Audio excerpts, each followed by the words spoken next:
Hello guys, எல்லாரும் எப்படி இருக்கீங்க? இன்னைக்கு நான் உங்களுக்காக விலங்கு வெப் சீரிஸ் வேர்ல்ட்லேருந்து புதுசாக உருவாகி இருக்க வாரண்ட்ன்ற ஒரு வெப் சீரிஸ் தான் உங்களுக்காக கொண்டு வந்திருக்கேன். இந்த சீரியஸோட ஒன்று என்னன்னு பார்த்தீங்கன்னா, படத்தோட ஹீரோ ஒரு சாதாரண கான்ஸ்டபிளா ஸ்டேஷன்ல ஜாயின் பண்றாரு. ஹீரோவை பத்தி சொல்லணும்னா ரொம்ப ரொம்ப இன்னசென்ட்டான ஒரு பர்சன். இன்ஃபேக்ட் போலீஸ் டிபார்ட்மெண்ட்கே அன்ஃபிட். எதர்ச்சியா தான் போலீஸா ஜாயின் பண்ணிடுறான். இதனாலே அவனை ஸ்டேஷன்ல இருக்கவங்க எல்லாரும் பயங்கரமா மட்டம் தட்டுறாங்க. இவனாலே பல சிக்கல்கள் அந்த ஸ்டேஷன் சந்திக்கிறாங்க. ஒரு கட்டத்துக்கு மேல நம்ம ஹீரோவை அவனுடைய உயரதிகாரிகள் எல்லாரும் அசிங்கமா திட்ட, இதுக்கு மேலேயும் ஒரு போலீஸ் நம்மளால இங்க சர்வைவ் ஆக முடியாது. அந்த மனநிலைக்கு நம்ம ஹீரோ தள்ளப்பட அப்பனுடைய அப்பா அவனுக்கு சில அட்வைஸ் கொடுக்குறாரு. நீ எங்க தோத்தியோ அங்கேதான் ஜெயிக்கணும், உனக்கான அடையாளத்தை நீ தான் உருவாக்கணும் அப்படின்ற மாதிரிலாம் அட்வைஸ் கொடுக்க, அதுக்கப்புறம் நம்ம ஹீரோ களத்துல இறங்கி கொஞ்சம் கொஞ்சமா போலீஸ் வேலையை கத்துக்கிட்டு ஒரு முக்கியமான கேஸை நம்ம ஹீரோ எப்படி சால்வ் பண்ணாருன்றத ரொம்ப இன்ட்ரெஸ்டிங்கா சொன்ன சீரியஸ் தான் இந்த வாரண்ட். சரி வாங்க, இப்போ நம்ம இந்த சீரிஸோட முழு கதைக்குள்ள போறதுக்கு முன்னாடி நம்ம சேனல்ல நீங்க புதுசா வந்திருந்தீங்கன்னா மறக்காம நம்ம தமிழ் ஸ்டோரிஸ் சேனலை சப்ஸ்கிரைப் பண்ணிக்கோங்க.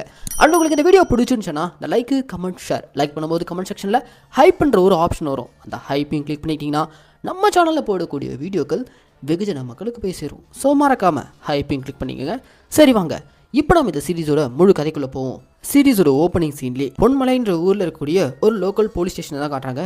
அந்த ஸ்டேஷனில் ஒரு கான்ஸ்டபிள் மட்டும் பரபரப்பா நைட்ல எல்லா பக்கமும் வேலை பார்த்துட்டு இருக்காருல, இவர் தாங்க இந்த சீரிஸோட ஹீரோ. இவனுடைய பேர் கோட்டை கருப்புசாமி. ஸ்டேஷன்ல இருக்க மற்ற போலீஸ்காரங்க கிட்ட எல்லாம் பேசிட்டு அந்த கைதிகள்லாம் சாப்பிட்டாங்களா அப்படின்ற மாதிரிலாம் கேட்டே போக, இல்ல இனிமே தான் எழுப்பணும், ஒருத்தனை நீ அடிச்சல அவன் இன்னும் மயக்கத்திலே தான் இருக்கான், அவனை போய் எழுப்பி சாப்பாடு கொடு அப்படின்ற மாதிரி இன்னொரு அதிகாரி வந்து நம்ம ஹீரோ சொல்லி அனுப்ப, ஹீரோவும் நேரா இப்போ செல்லுக்குள்ள போய் பாக்குறான். உள்ள போனா ஒரு 4 பேர் இவங்க அடிச்ச அடியில மயங்கி கிடக்குறானுங்க. அவனுங்க ஒவ்வொருத்தரும் அடிச்சு எழுப்பி சாப்பாடு கொடுக்க, ஒருத்த மட்டும் எந்திரிக்கவே மாட்டான். இவனை தான் நம்ம ஹீரோ கடுமையா தாக்கிருப்பான் போல. இன்னும் மயக்கத்திலே இருக்கானேன்னு சொல்லிட்டு அவன் காதுல தண்ணி ஊத்தி பாக்குறாங்க, பல்ஸ் இருக்கான்னு செக் பண்ணி பாக்குறாங்க. எந்த ஒரு ரெஸ்பான்ஸும் இல்ல.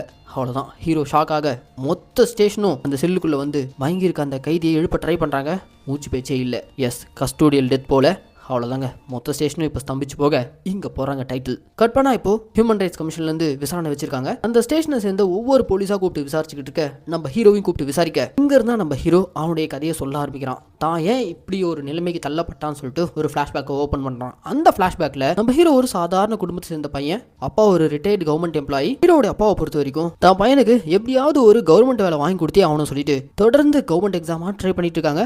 ஆனா எதுவுமே நம்ம ஹீரோக்கு கிளிக்கே ஆக மாட்டேங்குது. ஜஸ்ட் மிஸ்ல எல்லா வேலையும் தட்டி போயிட்டே இருக்கு. இப்படியே ஒரு பக்கம் போயிட்டு இருக்கும்போது தான் ஹீரோவுடைய மாமா ஹீரோ வீட்டுக்கு வந்து பேச வந்திருக்காரு. பையனுக்கும் வயசாகிட்டே போகுது, வேலைக்கு போனா கவர்மெண்ட் வேலைக்கு தான் போகணுன்ற மாதிரி அவனை பிடிவாதமா பிடிச்சு வச்சிருக்கீங்க, பேசாம நம்ம ஏன் அவனை ஒரு போலீஸ் ஆக்கிட கூடாது அப்படின்ற மாதிரி ஹீரோவுடைய மாமங்காரன் ஐடியா கொடுக்குறான். அதுக்கு உடனே ஹீரோவுடைய அப்பா, ஏப்பா போலீஸ் வேலையும் கவர்மெண்ட் வேலை தானே, அதுக்கும் எக்ஸாம் எல்லாம் இருக்குல்ல, அதெல்லாம் நான் பாத்துக்கிறேங்க அப்படின்ற மாதிரி ஹீரோவுடைய மாமா சொல்றாரு. இவர் ஏன் இவ்வளவு ஸ்ட்ராங்கா சொல்றாருன்னா, இவர் ஆக்சுவலா கமிஷனர் கிட்ட டிரைவரா ஒர்க் பண்ணிட்டு இருக்காரு. ஸோ அதனால ஈஸியா நான் வந்து இவனை உள்ள கூப்பிட்டுக்கிறேன், எக்ஸாம் மட்டும் கிளியர் பண்ணா போதும் அப்படின்ற மாதிரி பிசி எக்ஸாமை நம்ம ஹீரோ எழுத வைக்கிறாங்க. கடைசியா நம்ம ஹீரோ அந்த எக்ஸாமை கிளியர் பண்றான். அப்படி கிளியர் பண்ணதுக்கு அப்புறம் நம்ம ஹீரோ கான்ஸ்டபிளாவும் மாறிடுறான். ஆரம்பத்துல கஷ்டமான பேரா டியூட்டி இந்த மாதிரிலாம் போட்டுட்டு இருக்க, நம்ம ஹீரோ எடுத்த உடனே அவன் மாமா கால் பண்ணி, மாமா ரொம்ப கஷ்டமா இருக்கு அப்படின்ற மாதிரிலாம் சொல்ல, சரி ஓகே ஒன்றும் கவலைப்படாத, லோக்கல் ஸ்டேஷன்லேயே உனக்கு டியூட்டி போட சொல்றேன் அப்படின்ற மாதிரி ரெக்கமெண்டேஷன்ல நம்ம ஹீரோக்கு இப்போ பொன்மலைன்ற அந்த ஊருடைய போலீஸ் ஸ்டேஷன்ல கான்ஸ்டபிளா வந்து ஜாயின் பண்ணிடுறான். அப்படி ஜாயின் பண்ணதும் அந்த ஸ்டேஷனோட இன்ஸ்பெக்டர் போய் பார்க்க சொல்றாங்க. இன்ஸ்பெக்டர் இன்னும் மற்ற போலீஸ் எல்லாம் செயின் ஸ்நாச்சிங் கேஸை பத்தி பொதுமக்கள் கிட்ட போய் விசாரிச்சுட்டு இருக்க, இப்போ அந்த ஸ்பாட்டுக்கு போன நம்ம ஹீரோவை உடனடியா ஒரு டியூட்டியை கொடுத்து நம்ம ஹீரோ அங்க நிக்க வச்சுறாங்க. இந்த செயின் ஸ்நாச்சிங் கேஸை நீ தான் பார்க்கணும், அடிச்சுட்டு போன அந்த பசங்களுடைய அடையாளங்களை வச்சு அவனுக்கு இந்த பக்கம் தான் வரானுங்களான்னு சொல்லிட்டு இங்க இருந்தே செக் பண்ணு அப்படின்னு சொல்லிட்டு போக, அன்னைக்கு முழுக்க நம்ம ஹீரோ அங்க நின்று பாக்குறான். ராத்திரி ஆயிடுது, வேற வழியே இல்லாம அவனுடைய போன் நம்பர் அங்க இருக்க மல்லிகை கடைக்காரர்கள் கொடுத்துட்டு ஹீரோ வீட்டுக்கு கிளம்பி போயிடறான். கற்பனா அடுத்த நாள் ஸ்டேஷனுக்கு போனா ஸ்டேஷனே ஒரு மாதிரி பரபரப்பாயிட்டு இருக்கு. என்னடான்னு பார்த்தா அந்த ஊருடைய கலெக்டர் வீட்டுல எவனோ ஒருத்தன் திருடிட்டானா. சோ அவனை பிடிக்கிறதுக்காக தான் மொத்த பேரும் கிளம்பிட்டு இருக்காங்க. நம்ம ஹீரோவையும் அள்ளி போட்டு போறாங்க. ஹீரோ போகும்போதே கேள்வியா கேட்டு இருக்காரு. ஏன்னா நம்ம ஹீரோ ஸ்டேஷனுக்கு ரொம்பவே புதுசு, டிபார்ட்மெண்ட் எப்படி இயங்கும் எதுவுமே அவனுக்கு தெரியல. ஆனா எடுத்த உடனே அவனை வீட்டு கேஸ்ல ஒருத்தனை பிடிக்கிறதுக்காக கூட்டு போயிட்டு இருக்காங்க. எல்லா பக்கமும் போற வழியிலாம் விசாரிச்சுட்டு கலெக்டர் வீட்லயே கைவரிசையை காமிச்சிருக்கானா, கண்டிப்பா அந்த கொடைக்கானல் கல்பிட்டா தான் இருப்பான் அப்படின்ற மாதிரி சொல்ல, யாருன்னா அந்த கொடைக்கானல் கல்பிட், அவனுக்கு எதுக்கு நான் அப்படி ஒரு பேர் இருக்கு அப்படின்ற மாதிரி நம்ம ஹீரோ கேட்க, அதுக்கு ஹீரோ கூட இருக்கக்கூடிய அந்த கான்ஸ்டபிள்ஸ் எல்லாம் என்ன சொல்றாங்கன்னா, இந்த கொடைக்கானல் திட்டு பையன் இருக்கானே அவன் என்ன பண்ணுவானா, அசால்ட்டா வீட்டுக்குள்ள இறங்கி பணம் நகை எல்லாத்தையும் அடிச்சுட்டு போயிட்டு உடனே ஏதாவது ஒரு பொண்ணை கூட்டிட்டு கொடைக்கானலுக்கு போயிட்டு ஜாலியா அந்த பணம் தீர்ற வரைக்கும் என்ஜாய் பண்ணிட்டு திரும்ப தொழில் ஈடுபடுவான். அதனால தான் அவனுக்கு பேரு கொடைக்கானல் கல்பிட். அப்படிப்பட்ட ஒருத்தனை தான் இப்ப பிடிக்க போயிட்டு இருக்கும் அப்படின்ற மாதிரிலாம் சொல்லி நம்ம ஹீரோ கூட்டு போறாங்க. அப்படி போயிட்டு இருக்கும்போதே போற வழியில போலீஸ்க்கு இருக்கக்கூடிய சில கான்டாக்ட்ஸ் எல்லாம் யூஸ் பண்ணி அந்த கொடைக்கானல் கல்பிரிட் எங்க இருக்கான்ற அட்ரஸை கண்டுபிடிச்சாங்க. அப்படி கண்டுபிடிச்சதும் அந்த ஸ்பாட்டுக்கு போனதும் ஹீரோக்கு இல்ல ஒரு மாதிரி பயத்தோடவே வெளியில் நின்று இருக்க, டேய் உள்ள வந்து அவனை பிடிக்கணும் அப்படின்ற மாதிரி ஹீரோவை கூட்டு போறாங்க. இவங்க அந்த கொடைக்கானல் கல்பிரிட் பதுங்கி இருக்க அந்த வீட்டை சுத்து போட்டு உள்ளுக்குள்ள போனா அவன் இவங்க நினைச்ச மாதிரி ஒரு லேடி கூட படுத்துட்டு இருக்கான். அந்த லேடியை மட்டும் அடிச்சு எழுப்பி அனுப்பிட்டு அந்த திட்டு பையனை இந்த போலீஸ்காரங்களாம் சேர்ந்து பிடிக்க ட்ரை பண்றாங்க. எல்லாரையும் அடிச்சு போட்டு அவன் எகிர பாக்குறான். இந்த சம்பவங்கள்லாம் பார்த்து திரு முழிச்சிட்டு இருக்க நம்ம ஹீரோவை பிடிச்சி, டேய் அவனை புடிடா, அந்த ஹெல்மெட் அவன் தலையில போடு அப்படின்ற மாதிரி மற்ற போலீஸ் எல்லாம் இன்ஸ்ட்ரக்ஷன் கொடுக்க பயத்தோடவே நம்ம ஹீரோ அவன் தலையில ஒரு ஹெல்மெட்டை கவுத்து அவனை பிடிச்சி லாக் பண்ணி ஒரு வழியா அரெஸ்ட் பண்ணி கூட்டு வந்துறாங்க. அப்படி கூட்டு வந்ததும் ஸ்டேஷன்ல போட்டு உரின்னு உரிக்க போறாங்கன்னு பார்த்தா கற்பனா அடுத்த நாள் அதே ஸ்டேஷன்ல எல்லாருக்கும் டீ கொடுத்து நின்றுட்டு இருக்கான். ஹீரோக்கு ஒன்றும் புரியல. சார் என்ன சார் நடக்குது, நேற்று நைட் அவனை போட்டு பொலம் பிறந்திருப்பாங்கன்னு பார்த்தா இங்கே ஸ்டேஷனில் எல்லாருக்கும் டீ கொடுத்துட்டு இருக்கான் அப்படின்ற மாதிரி நம்ம ஹீரோ ஒரு மாதிரி சந்தேகம் கலந்து ஆச்சரியத்தோடு கேட்க, அதுக்கு அந்த ஸ்டேஷனில் இருக்கவங்களாம் ரொம்ப கூலா, எப்பா இந்த கொடைக்கானல் கல்பிட்டுக்கான அவன் நம்ம ஸ்டேஷனுக்கு ரெகுலர் கஸ்டமரு, அது இல்லாமல் சரியான பயந்தாங்கோலி, அவன் அடிக்கிறதுக்கு போத்து முடே அப்ரூவராக மாறிட்டான், அடித்த பணம் நகை அதெல்லாம் திருப்பி கொடுக்குறேன்னு சொல்லிட்டான், அதுக்கு மேலே அவன் அடிக்கிறதுல எந்த பிரயோஜனம் இல்லை, நாளைக்கு அவனை கோர்ட்டில் கொண்டு போய் நிறுத்தினாலே போதும் அப்படின்ற மாதிரிலாம் சொல்ல, ஓ இவ்வளோதான் போலீஸ் வேலையா அப்படின்னு மாதிரி நம்ம ஹீரோ நினச்சிக்கிறான். கட் பண்ணா அடுத்த சீனில் இப்போ இவங்க கைது பண்ணியிருக்க அந்த கோடை கல்பிரிட்டை கோர்ட்ல நிறுத்தத்துக்காக கூட்டு போறாங்க. கூட்டு போகும்போது நம்ம ஹீரோவும் கூட கூட்டு போற வழியில ஒரு டீ கடையில டீ குடிக்க நிறுத்த அந்த கல்பிரிட்டை நம்ம ஹீரோ கையோட சேர்த்து தான் கை விலங்கு மாட்டி வச்சிருக்காங்க. அப்போன்னு பார்த்து நம்ம ஹீரோக்கு ஒரு ஃபோன் கால், அதாவது ஒரு நாள் ஃபுல்லா ஒரு செயின் ஸ்நாச்சிங் கேஸை பிடிக்கிறதுக்காக பக்கத்துல நம்ம ஹீரோ வெயிட் பண்ணிட்டு இருப்பாரு. ஆனா அந்த பசங்களை அன்னைக்கு நம்ம ஹீரோவால பார்த்துருக்கவே முடியாது. இன்னைக்கு அதே 2 பசங்க வந்திருக்காங்கன்ற மாதிரி அங்க இருக்கக்கூடிய மளிகை கடைக்காரன் சொல்ல, சார் என்ன சார் சொல்றீங்க, அவனை பிடிச்சி வைங்க அப்படின்ற மாதிரி நம்ம ஹீரோ போன்ல பேசிட்டு இருக்கும்போது இவர் கையோட சேர்ந்து கைவிலங்கு மாட்டப்பட்டிருக்க அந்த கோடை கல்பிரிட் இருக்கான அவன் நம்ம ஹீரோவுடைய முக்கியமான பார்ட்டை பிடிச்சி அழுத்தி ஹீரோவை கலங்கடிக்க வச்சுட்டு தப்பிச்சு போயிடறான். அவ்வளோதாங்க. இந்த சம்பவத்துக்கு அப்புறம் ஸ்டேஷனில் நம்ம ஹீரோக்கு சுத்தமாக மரியாதையாக போயிடுச்சு. பத்தாவதுக்கு அந்த கோடை கல்பிரிட் வேற நம்ம ஹீரோவை அந்தரங்கமான இடத்துல அழுத்திட்டு போயிட்டான்ல. ஸோ அதோடைய விளைவாக ஹாஸ்பிட்டல் அட்மிட் ஆக அங்கே ஹாஸ்பிட்டலில் டாக்டர் நம்ம ஹீரோவை செக் பண்ணி பார்த்துட்டு கொஞ்சம் பிரச்சனை தான், டைட்டான ஜீன்லாம் போடாதீங்க அப்படின்ற மாதிரிலாம் அறிவுரை கொடுத்துட்டு இருக்க. அப்போ அந்த ஸ்பாட்டில் நம்ம ஹீரோ கேட்குற கேள்வியா, சார் எனக்கு இன்னும் கல்யாணம் ஆகலை, அதுக்கெல்லாம் எந்த பிரச்சனை இல்லை அப்படின்ற மாதிரிலாம் சொல்ல, அதை என்னால் இப்போதைக்கு கன்ஃபார்மாக சொல்ல முடியாது, பிரச்சனை இருக்காது நம்புவோம் அப்படின்ற மாதிரி டாக்டர் ஹீரோக்கு நம்பிக்கை கொடுத்து அனுப்ப. கட் பண்ணா அடுத்த சீன்லேயே நம்ம ஹீரோக்கு அவங்க அப்பா அம்மாலாம் சேர்ந்து பொண்ணு பார்த்துருக்காங்க. கோயிலில் நிச்சயம் பண்ணுற ஃபங்க்ஷன் போயிட்டு இருக்க. அப்போ பொண்ணோடைய அண்ணன் வரத்துக்கு கொஞ்சம் லேட் ஆகுது. ஸோ எல்லாரும் அவங்களுக்காக வெயிட் பண்ணிட்டு இருக்கும்போது அங்கே பொண்ணோடைய அண்ணனா வரவர் யாருன்னு பார்த்தா கொஞ்ச நேரத்துக்கு முன்னாடி நம்ம ஹீரோக்கு ட்ரீட்மெண்ட் கொடுத்தாருல டாக்டர், அந்த நாங்கள் வந்து நிற்கிறான். போச்சுரா கண்டிப்பாக இந்த கல்யாணம் நமக்கு நடக்காது அப்படின்ற மாதிரி நம்ம ஹீரோ யோசிச்சுட்டே இருக்க. அந்த டாக்டர் நம்ம ஹீரோ கூப்பிட்டு பொண்ணோடைய அப்பாவை வச்சு ஏதோ பேசிட்டு இருக்காங்க. போச்சு அவ்வளோதான் கல்யாணம் நடக்க போகிறது இல்லை, இந்த டாக்டர் கண்டிப்பாக நமக்கு குறை ஏதோ இருக்குன்ற மாதிரி சொல்ல போகிறான் அப்படின்ற மாதிரி நம்ம ஹீரோ பயத்தோடு பேசிட்டு இருக்க. அப்போதான் அந்த டாக்டர் சொல்கிறான், இல்லை யூ ஆர் ஆல்ரைட், நீங்கள் தாராளமாக என் தங்கச்சியை கல்யாணம் பண்ணலாம் அப்படின்ற மாதிரி நல்லபடியாக அந்த பேச்சுவார்த்தையை முடிய. அதுக்கப்புறம் அடுத்த 2 மாதத்துலேயே உங்களுக்கான கல்யாண ஏற்பாடுகள் இதெல்லாம் ஒரு பக்கம் போயிட்டு இருக்கும்போதே ஸ்டேஷன் டியூட்டியில் இருக்க நம்ம ஹீரோவை அங்கே இருக்கக்கூடிய கான்ஸ்டபிள்ஸ் எல்லாம் வச்சு செய்கிறாங்க. ஏன்னா லாஸ்ட்டாக அந்த திருட்டு கேஸில் அந்த திருட்டு பையன் ஈஸியாக ஹீரோவை ஏமாத்திட்டு தப்பிச்சு ஓடிட்டான்ல. அப்போதுலேருந்தே நம்ம ஹீரோக்கான மரியாதை சுத்தமாக போயிடுச்சு. அதுபோக ரீசெண்டாக இன்னொரு வீட்லையும் அவன் கைவரிசையை காமிச்சிருக்கான். அதுலேருந்து நம்ம ஹீரோவை அந்த ஸ்டேஷனில் இருக்கவங்க எல்லாரும் பயங்கரமாக மட்டம் தட்டி பேச ஆரம்பிக்கிறாங்க. குறிப்பாக ஹீரோக்கு இருக்கக்கூடிய கோட்டை சாமின்ற அந்த பேரை மாற்றி கொட்டைன்னு கூப்பிட ஆரம்பிக்கிறாங்க. இப்படி பேரை மாற்றி மட்டும் கூப்பிடுறது இல்லாமல் ஸ்டேஷன் டியூட்டின்ற பேரில் எல்லாருக்கும் எடிபுடி வேலை, டீ வாங்கி கொடுக்கறது, ஸ்டேஷன் டேங்கை க்ளீன் பண்ண விடுறது, இப்படி சின்ன சின்ன வேலையாக கொடுத்து ஹீரோவை கஷ்டப்படுத்திட்டு இருக்க. இப்படி ஸ்டேஷனில் வச்சு செய்கிறாங்கன்ற விஷயத்த நம்ம ஹீரோ வழக்கம் போல் தான் மாமா கிட்ட சொல்ல, நீ ஒன்றும் கவலைப்படாத, உனக்கு நான் வாரண்ட் கேஸ் கொடுக்க சொல்கிறேன் அப்படின்ற மாதிரி நம்ம ஹீரோவை இன்ஸ்பெக்டர் மூலிமா வாரண்ட் கேஸ் கொடுத்து அனுப்புறாங்க. இந்த வாரண்ட் கேஸ்ன்றது பல வருஷங்களா முடியாத கேஸ். வாரண்ட் இஷ்யூ பண்ணியும் அந்த கேஸில் இன்வால்வ் ஆன அக்யூஸ்டோ இல்லை சாட்சிதாரர்களோ கோர்ட்டில் வந்து சரண்டர் ஆயிருக்கே மாட்டாங்க. ஸோ அந்த மாதிரி ஆட்களை தேடி கண்டுபிடிச்சி அந்த கேஸை க்ளோஸ் பண்ணுற வேலை தான் இந்த வாரண்ட் கேஸ். இப்படிப்பட்ட வாரண்ட் கேஸை நம்ம ஹீரோ கையில் கொடுக்க மற்ற 2 கான்ஸ்டபிள்ஸும் நம்ம ஹீரோ கூப்பிட்டு, ஓ வாரண்ட் கேஸ் வாங்கிட்டியா, பிரச்சனையே இல்லை, கோர்ட்டுக்கு போனோமா, அக்யூஸ்ட் ஆப்சென்ட், அங்கே அட்ரஸ் போய் பார்த்தோம் அங்கே ஆள் இல்லை, அப்படி இப்படி ஏதாவது சமாளிச்சு ஈஸியாக ஓட்டிடலாம், வாரண்ட் கேஸ்னாலே வேலையே இருக்காது அப்படின்னு நம்ம ஹீரோக்கு அங்கே இருக்க மற்ற கான்ஸ்டபிள்ஸ் எல்லாம் சொல்ல, நம்ம ஹீரோ அதை முழுசாக நம்பிக்கிட்டு பெருசாக அந்த வாரண்ட் கேஸில் எந்த ஒரு இன்வெஸ்டிகேஷனும் பண்ணாமல் ஜாலியாக இவனுக்கு நிச்சயமாக இருக்க அந்த பொண்ணு கூட ஊர் சுற்றிக்கிட்டு இருக்காரு. இப்போ நான் இப்போ இந்த வாரண்ட் கேஸை பற்றி ஸ்டேஷனுக்கு இன்ஸ்பெக்டர் நம்ம ஹீரோ கூப்பிட்டு விசாரிக்கிறாரு. மற்ற 2 கான்ஸ்டபிள்ஸும் உஷாரா கேஸ் பற்றி விஷயங்கள்லாம் சொல்ல, நம்ம ஹீரோ தான் எதுவுமே பண்ணலையே, இன்னும் ஒரே ஒரு வாரண்ட் கேஸ் கூட என்னால் க்ளோஸ் பண்ண முடியல சார் அப்படின்னு சொல்ல, அவ்வளோதாங்க. திரும்ப இன்ஸ்பெக்டர் நம்ம ஹீரோ போட்டு அசிங்கமாக திட்டி அனுப்பிடுறாரு. எப்படின்னா இந்த வாரண்ட் கேஸை தேடி கண்டுபிடிக்கிறது, 20 வருஷத்துக்கு முன்னாடி ஒரு டிஎஸ்பி திருட்டு கேஸ், நான் எங்கேருந்து தேடி கண்டுபிடிக்கிறது அப்படின்ற மாதிரி நம்ம ஹீரோ அந்த ஸ்டேஷனில் இருக்க ரைட்டர் கிட்ட போய் கேட்க, டேய் நீ போயிட்டு விசாரிடா, இது எல்லாமே ஒரு கண் தொடைப்பு தான், நான் பார்த்துக்கிறேன், நீ போ, நான் சொல்கிறபடி கேளு அப்படின்ற மாதிரி அந்த ஸ்டேஷனில் இருக்க ஒரு ரைட்டர் நம்ம ஹீரோ கைட் பண்ண, நம்ம ஹீரோவும் அந்த அட்ரஸ்க்கு போய் பார்க்குறாரு. துரன்ற பேரில் திருட்டு படி கொண்ட ஒரு கைதி அவனை தான் தேடி போயிருக்காரு. ஆனா அப்படிப்பட்ட ஆளே அங்க இல்ல அப்படின்னு மாதிரி சொல்லி அனுப்ப சரி ஓகே ஒன்றும் பிரச்சனை இல்லை 20 வருஷத்துக்கு முன்னாடி போடப்பட்ட கேஸ் தானே ஆளே இல்ல செத்துட்டான் அப்படின்ற மாதிரி ஒரு டெத் சர்டிஃபிகேட் வாங்கி கொண்டு போயிட்டு கோர்ட்ல சப்மிட் பண்ணிடு அப்படின்ற மாதிரி ஸ்டேஷன்ல இருக்க ரைட்டர் நம்ம ஹீரோக்கு ஐடியா கொடுக்க நம்ம ஹீரோவும் துவரா செத்துட்டான் அப்படின்ற மாதிரி ஒரு டெத் சர்டிஃபிகேட் ரெடி பண்ணி கோர்ட்டுக்கும் போயிடாரு. இங்க தான் கதையில ஒரு ட்விஸ்ட். அந்த கோர்ட்ல ஜட்ஜம்மா கொஞ்ச நேரத்துக்கு முன்னாடி துவரன்ற பேர்ல ஒருத்தரை விசாரிச்சிருப்பாங்க. அன்னைக்குன்னு பார்த்து கோர்ட்ல ஆஜராயிருப்பான். இதுக்கு முன்னாடி அவன் மேல ஒரு திருட்டு கேஸும் இருந்திருக்கு. அந்த கேஸையும் அவன் க்ளோஸ் பண்ணியிருக்கான். இது எதையுமே இன்வெஸ்டிகேட் பண்ணாத நம்ம ஹீரோ துவரன்ற நபர் இல்ல செத்துட்டான் அப்படின்ற மாதிரி டெத் சர்டிஃபிகேட்டை கோர்ட்லேயே சப்மிட் பண்ண அவ்வளோதான் ஜட்ஜம்மா டென்ஷன் ஆயிடுறாங்க. யோ நீ டெத் சர்டிஃபிகேட் கொடுத்துருக்கியே அந்த ஆள் உன் பின்னாடி தான் நிற்கிறான் அப்படின்ற மாதிரி கை காமிக்க நம்ம ஹீரோ ஷாக்கோட திரும்பி பார்க்க இதுதான் நீ விசாரிக்கிற லட்சணமா? ஆமா நீ இந்த போலீஸ் வேலையில் எத்தனை வருஷமா இருக்க அப்படின்ற மாதிரி ஜட்ஜம்மா கேட்க நான் ஒரு 6 மாசமா தான் இருக்கேன். ஓ எந்த ஒரு ட்ரைனிங்கும் அட்டன் பண்ணாமல் ஈஸியாக ரெக்கமெண்டேஷனில் ஸ்டேஷன் டியூட்டி வாங்கிட்டேன்.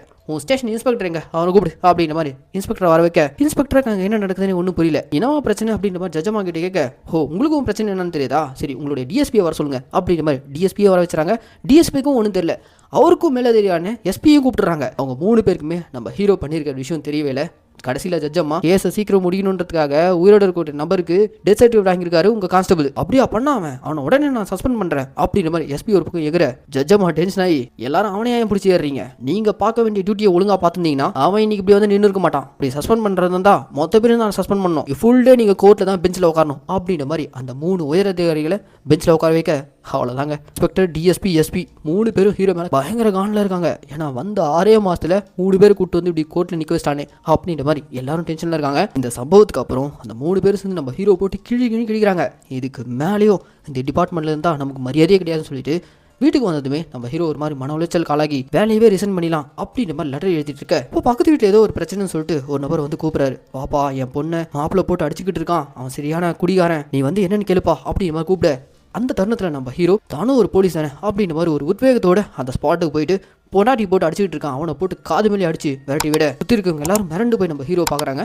அப்போ ஸ்பாட்டில் நம்ம ஹீரோடைய அப்பா வந்து ஹீரோ கூட்டு போறாரு. அப்படி போகும்போதே இங்கே தான் நம்ம ஹீரோடைய அப்பா ஹீரோக்கு சில அட்வைஸ் எல்லாம் கொடுக்குறாரு. நீ அந்த ஸ்டேஷனில் என்னென்னலாம் கஷ்டப்படுற, உன்னை எப்படிலாம் அவங்க கஷ்டப்படுத்துறாங்க இது எல்லாமே எனக்கு தெரியும்பா. உன் மாமா எப்போ சொல்லிட்டாரு. ஆனால் ஒன்று சொல்கிறேன்ப்பா நல்லா கேட்டுக்கோ. நீ எங்கே தோத்துட்டேன்னு நினைக்கிறியோ அங்கே தான் நீ ஜெயிச்சு காட்டணும். நம்மளுடைய அடையாளத்தை நாம தான் உருவாக்கணும். யாராலையும் சால்வ் பண்ணவே முடியாத கேஸை நீ கையில் எடுத்து சால்வ் பண்ணி காட்டு. அந்த ஸ்டேஷனே உன்னை பெருமையாக பார்க்கணும் அப்படின்ற மாதிரிலாம் பயங்கரமாக மோட்டிவேட் பண்ணி அனுப்ப அடுத்த நாள்ல இருந்து நம்ம ஹீரோ அவன் கையில் கொடுத்துருக்க அந்த வாரண்ட் கேஸை ரொம்ப சீரியஸாக எடுத்து இன்வெஸ்டிகேட் பண்ண ஆரம்பிக்கிறான். இதுக்கப்புறம் தாங்க கதை பயங்கரமாக சூடு பிடிக்க போகுது.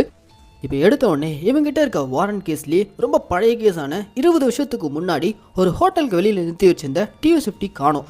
அந்த திருட்டு கேஸை தான் நம்ம ஹீரோ இப்போ விசாரிக்க ஆரம்பிக்கிறான். அந்த சம்பவத்தை பற்றின கேஸ் கட் ஒன்றும் மிஸ் ஆயிருக்கு. அந்த கேஸ் கட்டை நம்ம ஹீரோ ஸ்டேஷன் முழுக்க தேடி பார்க்குறான். எங்கே தேடியும் கிடைக்கல. கடைசியில் தான் தெரிய வருது இவனுங்க கடைசி வரைக்கும் இந்த கேஸை சால்வே பண்ணலன்னு சொல்லிட்டு ஜட்ஜம்மா தான் அதை வாங்கி வச்சிருக்காங்கன்னு சொல்லிட்டு ஸோ அவங்க கிட்ட இப்போ நேரடியாக நம்ம ஹீரோ போயிட்டு அந்த கேஸ் கட்ட போய் கேட்க எஸ்பி கிட்ட இன்ஃபார்ம் பண்ணீங்களா அப்படின்ற மாதிரி அந்த ஜட்ஜம்மா கேட்க இல்லை மேடம் எந்த ஒரு ப்ரொசீஜரும் நீங்கள் ஃபாலோ பண்ண மாட்டீங்களா, உங்கள் இன்ஸ்பெக்டர் கூப்பிடுங்க அப்படின்ற மாதிரி இன்ஸ்பெக்டர் கால் பண்ண எந்த முறை இவன் என்ன 7:30 கூப்பிட்டு சொல்லிட்டு இன்ஸ்பெக்டரும் பயந்துகிட்டே வந்தா ஏன் சார் உங்கள் கான்ஸ்டபிளுக்கு எந்த ஒரு ப்ரொசீஜரும் சொல்லிக் கொடுக்க மாட்டீங்களா, எஸ்பி கிட்ட எந்த ஒரு ஆர்டரும் வாங்காம என்கிட்ட வந்து கேஸ் கேட்டு நிற்கிறாரு. இன்ஸ்பெக்டர் நம்ம ஹீரோ பார்த்து ஏன்டா அப்படி பண்ணுறன்ற மாதிரி கேட்க இல்லை சார் 20 வருஷமா க்ளோஸ் ஆகாத கேஸ், அந்த கேஸை க்ளோஸ் பண்ணணும்னா எனக்கு கண்டிப்பாக அந்த கேஸ் கட் தேவை, அந்த கேஸ் கட் மட்டும் கொடுங்க நான் ஜெராக்ஸ் எடுத்துட்டு திரும்ப கொடுத்துறேன் அப்படின்ற மாதிரி நம்ம ஹீரோ ரெக்வஸ்ட் பண்ண சரி ஓகே அப்போ இந்த கேஸை க்ளோஸ் பண்ணிடுவீங்க அப்படின்ற மாதிரி ஜட்ஜம்மாவும் அந்த கேஸ் கட்டு கொடுக்க நம்ம ஹீரோ உடனே பரபரப்பாக போயிட்டு ஜெராக்ஸ் எல்லாம் எடுத்துட்டு வந்து கொடுத்துறாரு. அதுக்கப்புறம் நம்ம ஹீரோ அந்த கேஸ்க்குள்ள பயங்கரமா உள்ள இறங்கி வேலை பார்க்குறாரு. அப்படி வேலை பார்க்கும்போது தான் இதுக்கு முன்னாடி வெறும் தொரன்ற பேர் வச்சு தானே இவர் அந்த கேஸை நூல் பிடிச்ச மாதிரி போனாரு.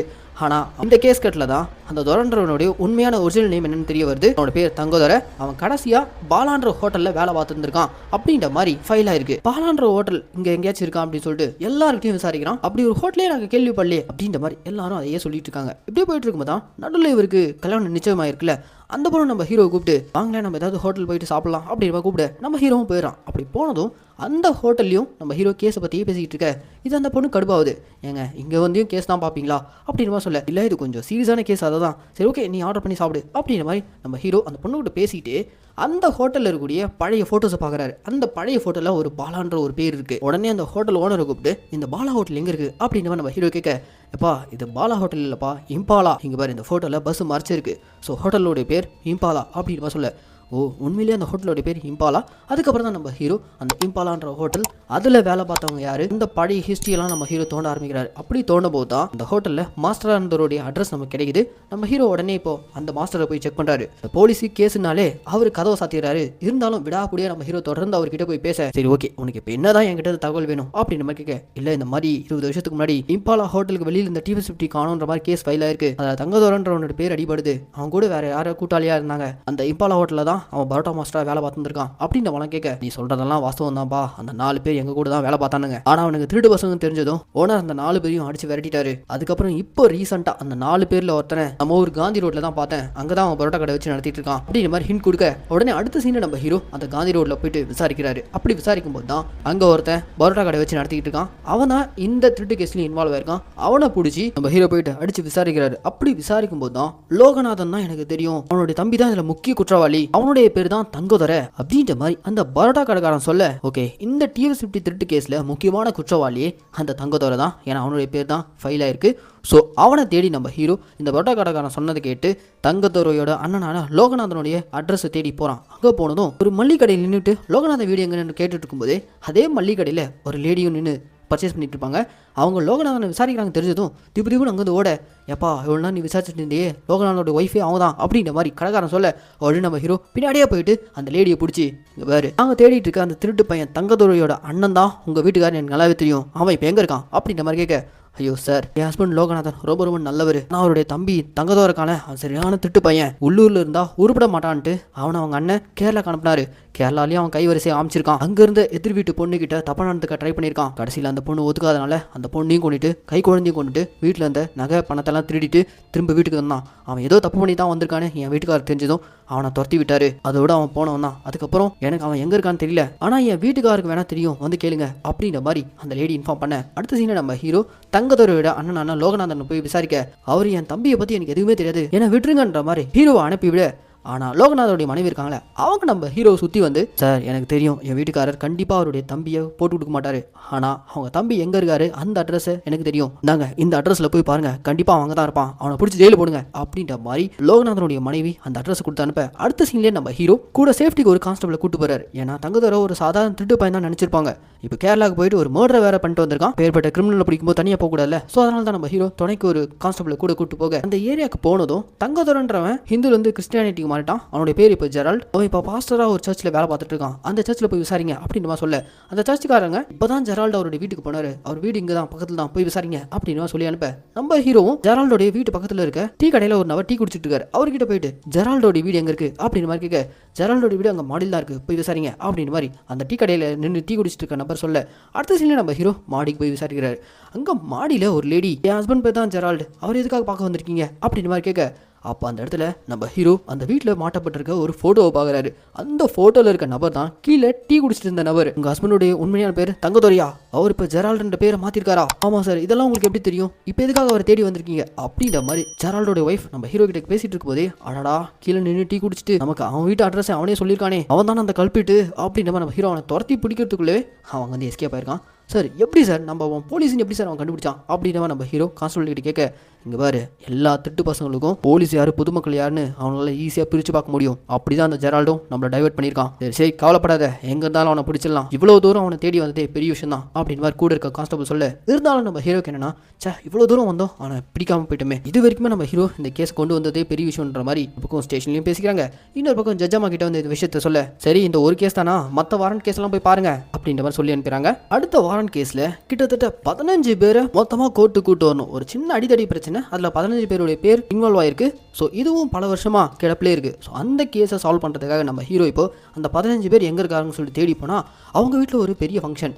அந்த ஃபங்க்ஷனில் நம்ம ஹீரோ ஒரு போலீஸாக போயிருக்காருன்னே தெரியாமல் அங்கே இருக்க சொந்த பந்தங்கள்லாம் சேர்ந்து நம்ம ஹீரோ உட்கார வச்சு சோறு போட்டுட்டு இருக்காங்க. ஹீரோவும் சாப்பிட்டு முடிச்சதுக்கு அப்புறம் அந்த கல்யாண வீட்டில் இருக்க ஒவ்வொருத்தராக கூப்பிட்டு விசாரிக்க, அப்புறம் தான் தெரிய வருது அங்கே இருக்க அந்த 15 பேரும் மாவன் மச்சான் சொந்தக்காரங்க எல்லாரும் சொல்லிட்டு அவங்க எல்லாரும் இப்போ பழைய பிரச்சனை எல்லாம் மறந்து சம்மந்தியாகி 2 குடும்பமும் சுமூகமாக கல்யாணம் பண்ணிட்டு இருக்காங்க. ஓ இப்போதான் நாங்கள் எல்லாம் பழைய பிரச்சனை எல்லாம் மறந்துட்டு எங்கள் வீட்டில் நல்லது இருந்திருக்கு, இப்போ வந்து கோர்ட்டு கேஸ்னு வந்து கூப்பிட்டு இருக்க அப்படின்ற மாதிரி நம்ம ஹீரோ மேலே எல்லாரும் டென்ஷன் ஆக, அப்போ ஸ்பாட்டில் நம்ம ஹீரோவா, ஐயோ சார் நான் சொல்கிறது கொஞ்சம் கேளுங்க, நீங்கள் 15 பேரும் இதில் இன்வால்வ் ஆயிருக்கீங்க, நீங்கள் எல்லாரும் இப்போ சமாதானம் ஆகிட்டீங்க, ஆனால் அப்போ போட்ட கேஸ் இன்னமும் நிலுவையில் தான் இருக்குது, நீங்கள் கோர்ட்டுக்கு வந்து ஜட்ஜம்மா கிட்ட எந்த பிரச்சனையும் இல்லைன்னு சொன்னால் மட்டும் தான் இந்த கேஸ் க்ளோஸ் ஆகும், தயவு செஞ்சு கெஞ்சி நாளைக்கு கோர்ட்டுக்கு வந்துருங்க சார் அப்படின்ற மாதிரி நம்ம ஹீரோ கெஞ்ச, அதெல்லாம் கோர்ட் வாசலாம் நாங்கள் ஏற மாட்டோம் அப்படின்ற மாதிரி அந்த 15 பேரும் எகிற, ஐயோ சார் நீங்கள் வரலன்னா என் வேலையே போயிடும் அப்படின்ற மாதிரி நம்ம ஹீரோ கெஞ்சந்தோம். சரி ஓகே சார் நாங்கள் வந்துடுறோம், ஆனால் வந்து போகிற செலவெல்லாம் நீங்கள் தான் பார்த்துக்கணும் அப்படின்ற மாதிரி அந்த 15 பேரும் சொல்ல, சரி ஓகே சார் நீங்கள் வாங்க மொத்த செலவு நான் பார்த்துக்கிறேன்னு சொல்லிட்டு அடுத்த நாள் கோர்ட்டுக்கு நம்ம ஹீரோ அந்த 15 பேரையும் வர வைக்கிறாரு.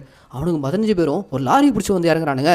வந்து இறங்குனதும் கோர்ட்டே ஒரு அலப்பறை பண்ணுறானுங்க. இன்னொரு பக்கம் ஜட்ஜாமாவா லஞ்ச் பிரேக் விட்டு போயிட்டாங்க. இந்த பக்கம் இந்த 15 பேரும் நம்ம ஹீரோ பிடிச்சி, யோ எங்களுக்கு பசிக்குதியா சோறு வாங்கி கொடு அப்படின்ற மாதிரி நம்ம ஹீரோ பிடிச்சி கேட்க, சரி ஓகேன்னு சொல்லிட்டு ஃப்ரெண்டை வச்சு 10 பிரியாணி 10 சாப்பாடு எல்லாரும் வர வச்சு எல்லாருக்கும் கோர்ட்லேயே தடபுடலாக விருந்து வைக்க, யார் அந்த காட்டு கூட்டம் அப்படின்ற மாதிரி கோர்ட்டே இவங்கள தான் வேடிக்கை பார்க்குது.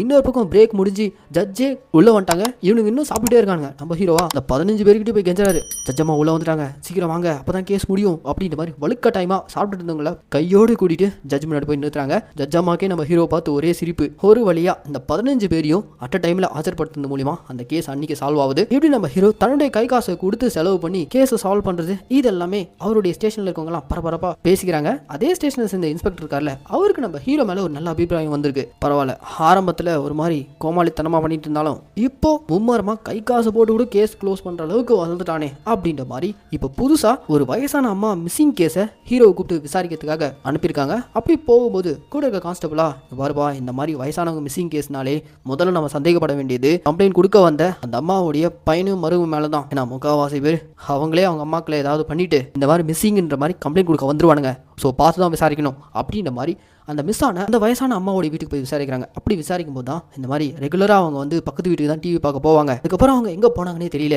அப்படின்னு நம்மளாம் சொல்ல, ஏன் உங்கள் வீட்டிலே டிவி இருக்கே எதுக்காக அவங்க பக்கத்து வீட்டுக்கு போய் பார்க்குறாங்க அப்படின்னு மாதிரி நம்ம ஹீரோ ஒரு பக்கம் கிராஸ் கொஸ்டின் கேட்க, இல்லை அவங்களுக்கு எப்பவுமே பக்கத்து வீட்டில் போய் பார்க்க தான் பிடிக்கும் அப்படின்னு மாதிரி சொல்ல, உடனே நம்ம ஹீரோ அந்த அக்கம் பக்கத்தில் இருக்கக்கூடிய லேடிஸை போய் விசாரிக்கிறாரு. அப்படி விசாரிக்கும் போது அந்த இடத்துல ஒரு பெரிய கலவரம் வெடிச்சிடுது.